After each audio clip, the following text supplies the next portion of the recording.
और जब इनका सम्मान नहीं होगा तो हम अलग राज्य का मांग करेंगे। इस भाषा के सम्मान में हम लोग अलग मगध राज्य का मांग करेंगे। भाषा के विरोध में तो मैंने नहीं बोला था। भाषा के विरोध में ही आपने नहीं, भाषा के नाम पर लोग सवाल करे थे 1932 का खतियान का, उस पर मैंने बोला था तो कि डोमिसाइल पार्ट 2 नहीं होती, आपको दोहराने देंगे राज्य में। हम लोग कोई चूड़ी नहीं पहने हैं कि आप डोमिसाइल पार्ट 2 दोहरा दीजिएगा राज्य में। आप जो है कि आगजनी करवाइएगा। अब आप गलतफहमी में मत रहिए, अब पूरे राज्य में हम लागू करवाएंगे। अब बोकारो धनबाद की लड़ाई नहीं होगी, अब पूरे राज्य में ही भाषा को लागू करवाएंगे। और जब तक हम लोग लागू नहीं करेंगे तब तक सांस नहीं लेंगे, याद रखिएगा। जोहार, लोकल खबर में आपका स्वागत है। मैं आपके साथ रवीना आजू। लगातार 1 महीने से धनबाद और बोकारो जिला क्षेत्र में भाषा को लेकर आंदोलन चल रहा था। आखिरकार सरकार ने अपना फैसला सुना दिया और भोजपुरी मगही को क्षेत्र भाषा की सूची से हटा दिया। इस वक्त हमारे साथ मौजूद है कैलाश यादव, जो मगही और भोजपुरी भाषा के समर्थन में खड़े थे।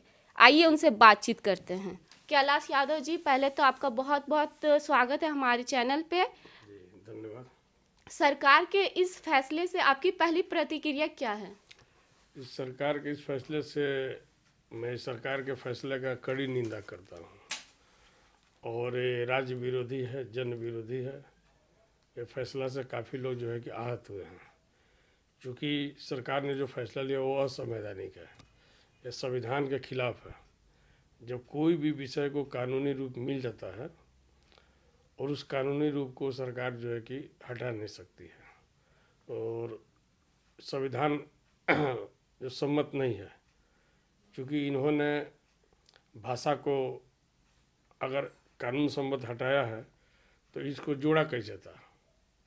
भोजपुरी और मगही को बोकारो धनबाद में पिछले बार इन्होंने नोटिफिकेशन करके जोड़ा था और फिर इसको अपने से हटा दिया। तो ये सरकार मनमानी से चलेगी, मैंने अपने विवेक से चलेगी। ये सरकार, ये भारत सरकार के बाबा साहब अम्बेडकर का बनाया हुआ संविधान से चलेगी।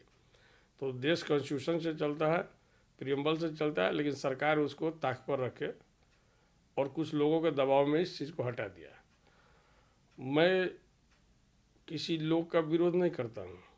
ये देश में अभिव्यक्ति की आज़ादी है, लोकतंत्र में कोई भी अपनी बात कह सकता है, लेकिन सरकार जो है एक संविधान से, व्यवस्था से चलती है। उस व्यवस्था को दरकिनार किया गया, चकनाचूर किया गया और करोड़ों भाषियों को, भोजपुरी, मगही, मैथिली बोलने वाले, मैथिली का तो नाम भी नहीं है, उसकी तो कहीं चर्चा ही नहीं 24 जिला में। जबकि जितने बुद्धिजीवी लोग हैं, इंटेलेक्चुअल क्लास है, हर जिले में मैथिल के लोग हैं, अंगिका के लोग हैं। 4-5 जिलों में आप अंगिका को दिया है और 24 जिला में कई भाषा के लोगों को 24 जिला में दे दिया। आखिर में आपको भाषा का मापदंड क्या है? भाषा को आप कैसे जो है कि जनगणना करते हैं कि भाषा इस जिला में है या नहीं है, जब आपके पास कोई व्यवस्था नहीं है, इसका कोई क्या बोलते हैं कि रिकॉर्ड नहीं है, तो आप इसको कैसे हटा देते हैं, जोड़ देते हैं? जबकि तीसरी चौथी पीढ़ी राज्य में लोग रह रहे हैं, भोजपुरी, मगही, मैथिली, क्या बोल, बरसों से, युगों से लोग रह रहे हैं और इस राज्य में उनका काफ़ी योगदान रहा है। स्कूल हो, कॉलेज हो, अस्पताल हो, बिजनेस हो, व्यापार हो। और जब बच्चे जब इसका परीक्षा नहीं देंगे, प्रतियोगी परीक्षा में भाग नहीं लेंगे, इसकी पढ़ाई में नहीं शामिल होंगे, तो यहाँ उनको रहने से फायदा क्या? इसका मतलब कि डुअल दर्जा का भी नागरिक नहीं है। तो आपने उनके साथ में अमानवीय व्यवहार किया है। ये फैसला जो है कि अमानवीय है और इसका जो है कि प्रतिकार होगा पूरे राज्य में। कैलाश यादव जी, सरकार ने जो फैसला दिया था वो खोटा को लेकर, वो फैसला दिया और वापस ले लिया। आपने कभी भोजपुरी और मगही भाषा का मांग नहीं किया था, तो फिर ये निंदनीय कैसे हो सकता है? आपको जानकारी नहीं है, पूर्ववर्ती सरकार द्वारा द्वितीय राजभाषा का दर्जा दिया गया था। 12 भाषा के अलावा 4 भाषा को, भोजपुरी, मगही, मैथिली, अंगिका को इसमें जोड़ा गया। बाकायदा विधानसभा से पारित हुआ और माननीय राज्यपाल महोदय द्वारा अनुमोदन हो गया, एक कानून बन गया। और इसको तवज्जो देना और इसको शामिल करना सरकार का दायित्व बनता है।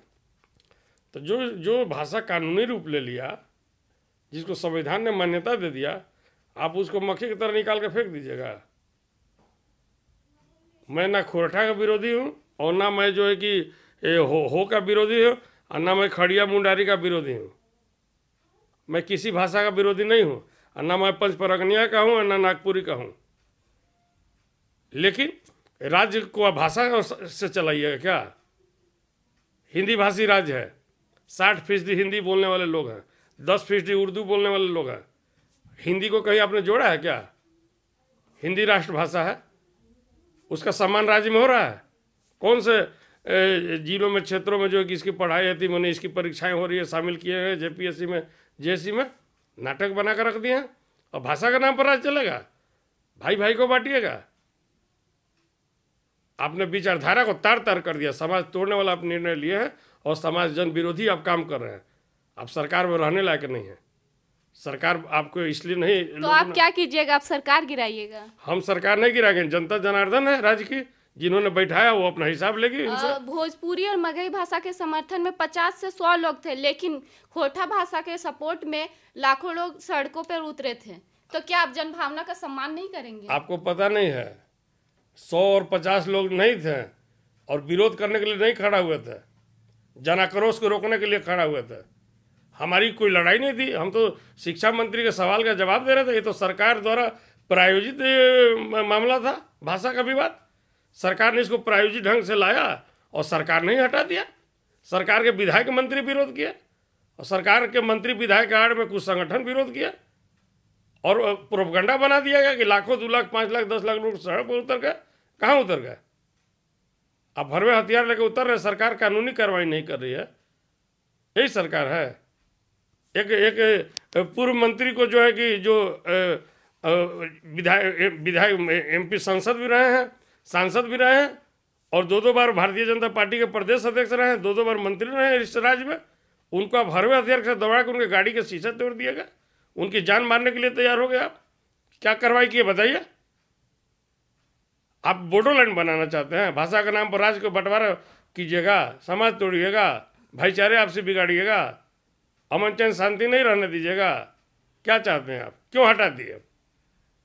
क्या भोजपुरी मगही बोलने वाले लोग इस राज्य में कहीं नहीं है, पलामू और गढ़वा के अलावा? खुद हम लोग भोजपुरी बोलते हैं जो हम रांची में आपसे बात कर रहे हैं। कौन भाषा के लोग रांची राजधानी में नहीं है? क्या उनकी योगदान नहीं है? बोकारो धनबाद में भोजपुरी लोग नहीं बोलते, मगही नहीं बोलते हैं? पूरे 19 जिलों में बोले जाते हैं राज्य के, जान लीजिएगा। और जब इनका सम्मान नहीं होगा तो हम अलग राज्य का मांग करेंगे। इस भाषा के सम्मान में हम लोग अलग मगध राज्य का मांग करेंगे, जान लीजिएगा। और इसकी लड़ाई आज से शुरू हो गई। ये मुख्यमंत्री के द्वारा जो निर्णय ले लिएगा, ये अंतिम निर्णय नहीं है, ये तो शुरुआत हुई है। हम लोग तो सरकार के साथ में थे। राष्ट्रीय जनता दल के नेता और आदरणीय लालू प्रसाद यादव ने 3 दिन पहले क्या बोला था? भाषा का विरोध करने वाला का हम विरोध करेंगे। बोला था कि नहीं बोला था? सर्वविदित है, सार्वजनिक रूप से बोला था। और आपने उनके मुंह पर तमाचा मारने का काम किया है, उनको आपने चैलेंज किया है जोड़कर। और कांग्रेस पार्टी जो सहयोग से सरकार में है, कांग्रेस आखिर में राज्य को कहाँ ले जाना चाहती है? कांग्रेस में क्या भोजपुरी, मगही, मैथिली, अंकिया बोलने वाले विधायक हैं कि नहीं है? जीत कर आए हैं कि नहीं आए? उनकी जवाबदेही तय होगी। भारतीय जनता पार्टी में जितने एमएलए हैं जो जीत कर आए हैं, उनकी जवाबदेही तय होगी कि नहीं होगी? जनता बेवकूफ़ नहीं है। जिसने बनाया सत्ता में और विरोध में जनता फैसला ले लिया, अलग राह पर भी जनता जा सकती है और जनमानस तैयार होगा। जनाक्रोश बढ़ा है राज्य भर में। लोगों का कई बार सुबह से कितना फ़ोन आया मैं समझता हूँ। बुद्धिजीवी लोग का, प्रोफेसर हो, शिक्षक हो, सामाजिक संगठन हो, राज्य के कई जिलों से लगातार फ़ोन आ रहे हैं। लोग गोलबंद हो रहे हैं और जो है कि जो स्वरूप तैयार होगा इस भाषा का मान सम्मान बचाने के लिए, हम लोग उसके लिए आगे आएंगे, चाहे जो परिणाम होगा। जब आंदोलन चल रहा था तो आपने कहा था कि हमने भी चूड़ियां नहीं पहन रखी, तो अब आप आगे क्या करेंगे? किस मामले में बोला था? भाषा के विरोध में तो मैंने नहीं बोला था। भाषा के विरोध में ही आपने? नहीं, भाषा के नाम पर लोग सवाल करे थे 1932 का खतियान का, उस पर मैंने बोला था तो कि डोमिसाइल पार्ट 2 नहीं होती, आपको दोहराने देंगे राज्य में। हम लोग कोई चूड़ी नहीं पहने हैं कि आप डोमिसाइल पार्ट 2 दोहरा दीजिएगा। राज्य में आप जो है कि आगजनी करवाइएगा। जब 1932 के नाम पर कितने लोगों की जानें चल गई, लोग शहीद हो गए। ब्रिटिश जमाने के बाद को ब्रिटिश कानून को अब ले आइएगा। अभी देश की आज़ादी 1947 में मांग कीजिएगा, 1932 से। किसी घर का बेटा बेटी का जन्म होता है, उस समय से उसका नामांकन होता है कि शादी के पहले से तय हो जाता है। क्या उदाहरण है, तो गजब का उदाहरण है लोगों का। उस पर मैंने बोला था और मैं बोलता रहूँगा वो बात। अगर उस पर जब जब बात आएगी तब तक मैं जो है कि काउंटर करता रहूँगा, इससे पीछे मैं नहीं हट सकता हूँ।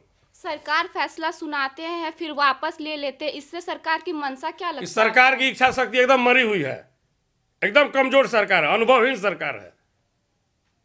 सरकार जबकि 3 पार्टी की सरकार है, जिसमें एक पार्टी केवल नाम के लिए खड़े हैं, 2 पार्टी की ही सरकार है और दोनों पार्टी का आपसी सामंजस्य ठीक नहीं है, समन्वय ठीक नहीं है। ये कुछ डिसीजन लेती है और कुछ डिसीजन लेती है। क्या आप जाति जाति में लोगों को बांटिएगा? भारत के संविधान ने कहता है क्या? झारखंड के लोग विदेश में भी रहते हैं, झारखंड के लोग देश के किस स्टेट में नहीं है बताइए? जम्मू कश्मीर तक लोग हैं, चाहे हिमाचल हो या हैदराबाद हो, आंध्रा, आपको कर्नाटक हो, मद्रास हो, बिहार में लोग बड़े पैमाने पर है, उत्तर प्रदेश में कौन जगह नहीं है। और झारखंड जो है कि देश का सबसे पहला राज्य है जहाँ सबसे ज़्यादा पलायन होते हैं, लोग विस्थापित है। इसको कैसे नकारा जा सकता है? लंबी लंबी लोग हाँक रहे हैं, डींगे हाँक रहे हैं। 2 साल में आपने क्या किया? हर मोर्चे पर फेल है सरकार, विधि व्यवस्था से लेकर सारे चीज़ में। बोलते हैं कि हम जो ग्रेजुएट कर जाएंगे नौजवान, जो आपको जिनको उनको हम बेरोजगारी भत्ता देंगे, मदद कर देंगे आर्थिक रूप से। क्या कीजिएगा आप? बहानाबाजी करते हैं। कितने लोगों को नौकरी रोजगार दिए हैं? हम लोग जवाबदेही जनता की नहीं बनती है? हम लोग भी समाज सेवी हैं, पार्टी के बड़े पद पर बिलोंग करते हैं हम भी, लेकिन ये तो तरीका नहीं है। आपको हम लोग साथ दिए तो आप चकनाचूर कीजिएगा? क्या आपकी सरकार बनाने में इस समाज के भाषा वाले लोगों की आपकी भूमिका है कि नहीं है? बताइए, योगदान है कि नहीं है? आखिर में राष्ट्रीय जनता दल का, कांग्रेस का, झारखंड मुक्ति मोर्चा का कौन भाषा के लोग आपको समर्थन दिए? कौन वर्ग के लोग आपको अति वोट दिए जो आप इतना बड़ा जनादेश में सरकार बनाए? भारतीय जनता पार्टी को उखाड़ने वाला कौन लोग है? ये नहीं भूलना चाहिए। आपने छेड़ दिया है, ये लड़ाई लंबी चलेगी और तो जब तक इस पर लंबी लड़ाई लड़ने के लिए आप क्या करेंगे आगे? बताएंगे, सभी लोगों के साथ बैठेंगे, एक रणनीति तैयार होगी, ठोस रणनीति, और पूरे राज्य भर में गोलबंदी होगी। तो क्या ये आंदोलन आप फिर से स्टार्ट करेंगे? निश्चित तौर पर आपने आंदोलन का मार्ग खोल दिया है। जब आप आग्रह पर नहीं सुनिएगा, अपील करने से नहीं सुनिएगा, लोगों के दबाव में आप जो है कि असंवैधानिक निर्णय लीजिएगा, तब तो समय आ गया है। हम सब लोगों से अपील करेंगे, जनता त्रस्त है, संगठित नहीं है, हम संगठित करने का काम करेंगे, त्रस्त लोगों को एकजुट करने का काम करेंगे और इसकी शुरुआत प्रारंभ हो गई है। तो क्या आपको लगता है कि आपको आंदोलन करने से फिर से भोजपुरी और मगही भाषा को यहाँ पे लागू किया जाएगा? कहाँ पर? धनबाद, बोकारो क्षेत्र और झारखंड। अब आप गलतफहमी में मत रहिए, अब पूरे राज्य में हम लागू करवाएंगे। अब बोकारो धनबाद की लड़ाई नहीं होगी, अब पूरे राज्य में ही भाषा को लागू करवाएंगे। और जब तक हम लोग लागू नहीं करेंगे तब तक सांस नहीं लेंगे, याद रखिएगा। चैन से हम लोग बैठने वाले नहीं हैं, चूंकि आपने छेड़ा है, हमारे मान सम्मान पर ठेस पहुंचाया है। और जब मान सम्मान में ठेस पहुंचाया है तो चूंकि आपने हम लोग के साथ में वादा खिलाफी किया है, छाती पर चोट पहुंचा है, हृदय में चोट पहुंचा, हम लोग नहीं मान सकते हैं। अब हम लोग पूरे राज्य के लिए मांग करेंगे। और जो संविधान के रक्षक हैं झारखंड के महामहिम राज्यपाल, मैं उनके पास जाऊंगा, दरख्वास्त करूंगा। उससे ऊपर भी कहीं जाना होगा, न्यायालय तक भी जाऊंगा, केंद्र तक ही मामला जाएगा। अभी लड़ाई मानचित्र इसका अब जो है कि इसका खींचा जा रहा है। मैं अकेला नहीं हूँ, गलतफहमी में लोग मत रहे, मैं अकेला नहीं हूँ। और देखते जाइएगा कितने कार्रवाई इसमें बनता है, कौन लोग आते हैं, समझ में आ जाएगा। कि आपको क्या लगता है अगर आप ये भाषा आंदोलन को लेकर सड़क पर उतरेंगे तो आपके साथ 5000 की भी संख्या होगी भोजपुरी और मगही भाषा को सपोर्ट करने वालों की? हम संख्या की लड़ाई नहीं लड़ रहे हैं, ये जनता की लड़ाई है। जनता स्वतः रोड पर आएगी। अब 5000 गिनिएगा कि 5 लाख गिनिएगा, समय आएगा तो पता चल जाएगा। और लोग पहले दिखाया है। आपको लगता है कि पूरे झारखंड में लोग 5000 भी लोग नहीं हैं? 50 से 60% की आबादी है इन भाषाइयों की, 1.5 करोड़ से ऊपर की हमारी आबादी है। आप इसको दरकिनार करके चलिएगा, छाती पर जो है कि रौंद कर निकल जाइएगा, ये निर्णय कतई मंजूर नहीं है। इसके लिए जो भी करना होगा हम लोग करने के लिए तैयार हैं, चाहे इसके लिए जो रणनीति बनाना हो, शांतिपूर्वक अहिंसात्मक तरीके से हम लोग इस बात को रखेंगे। अभी विधानसभा का सत्र भी चालू होने वाला है, अब पता चलेगा। हम लोग तो नहीं चाह रहे थे। कभी हम इस समय हम लोग कभी सोचा भी नहीं था कि ऐसा जो है कि सरकार नतमस्तक हो जाएगी। आपके पास जो है विल पावर नहीं है, आपकी दृढ़ शक्ति, इच्छा शक्ति एकदम कमजोर है, मरी हुई है। हम लोग उम्मीद नहीं कर सकते आप राज्य के लिए कुछ बड़ा जो है, आप दूरदर्शी जो है कि आप जो है शासक साबित हो सकते हैं। अब आपके ऊपर सवालिया निशान लग गया है। आप किसी चीज़ को हटा दीजिएगा, संवैधानिक चीज़ को हटा और जोड़ दीजिएगा। कौन होते हैं जोड़ने हटाने वाले? नियम कानून संविधान बना हुआ है, उसके तहत आप भी बंधे हुए, हम भी बंधे हुए। राजतंत्र का ही मंत्र थोड़ी है कि आप जनतंत्र को हत्या कर दीजिएगा। ये बर्दाश्त नहीं किया जाएगा। आपका बहुत बहुत धन्यवाद कैलाश यादव जी। तो आप सबने सुना कि इनका कहना है कि ये आगे आंदोलन करेंगे और आंदोलन छिड़ चुका है। अब देखने की बात ये है कि आंदोलन कहां तक जाता है और भोजपुरी मगही भाषा झारखंड में आता है कि नहीं। जुड़े रहिए लोकल खबर के साथ।